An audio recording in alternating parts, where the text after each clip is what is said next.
Inform human, आप तक सच पहुंचे, यही हमारी कोशिश है।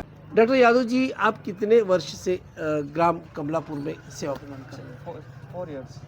4 ईयर्स, 4 वर्ष की आपकी सेवा है। किस तरह की इस क्षेत्र में किस तरह की स्थिति है और किस तरह के मरीज आपके पास आते हैं? मेरे पास एक्चुअली बहुत से ऐसे पेशेंट आते हैं जिनके पास पैसे नहीं होते हैं। वो बोलते हैं सर आज नहीं हो पाएगा, हम आपको कल पे कर देंगे, या हमारे पास अभी इतने ही है, हम उसमें भी कर लेते हैं। बहुत सारे ऐसे पेशेंट आते हैं जो पैसे नहीं होने के अभाव में काफ़ी टाइम तक घर पे रहने के बाद में फिर उनकी ऐसी क्रिटिकल कंडीशन हो जाती है, फिर वो बोलते सर हम आगे नहीं जा पाते क्योंकि हम अफोर्ड नहीं कर पाएंगे। उनको भी हमको जैसे मैनेज करना पड़ता है।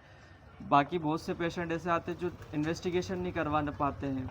इन्वेस्टिगेशन नहीं होने के कारण उनका डायग्नोसिस थोड़ा क्रिटिकल होता है बनाना, लेकिन उसको जैसे तैसे करके फिर उसको मैनेज करना पड़ता है। ये सारे अभाव यहाँ पे देखने को मिलते हैं।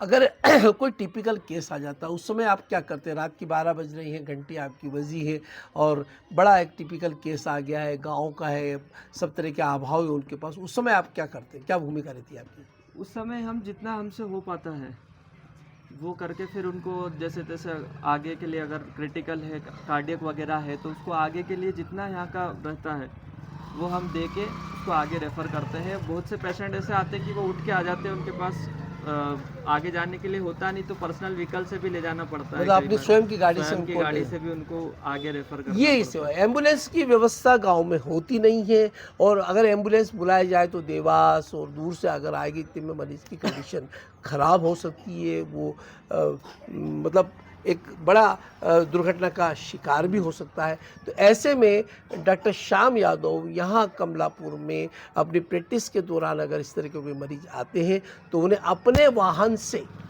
उन्हें उस जगह ले जाते हैं जहाँ उनका इलाज सही रूप से, चाहे देवास हो, चाहे इंदौर हो, चाहे पास के चापड़ा में अगर कोई नर्सिंग होम है तो वहाँ पर वो ले जाने की कोशिश करते हैं। डॉक्टर साहब, बहुत बहुत धन्यवाद आपका।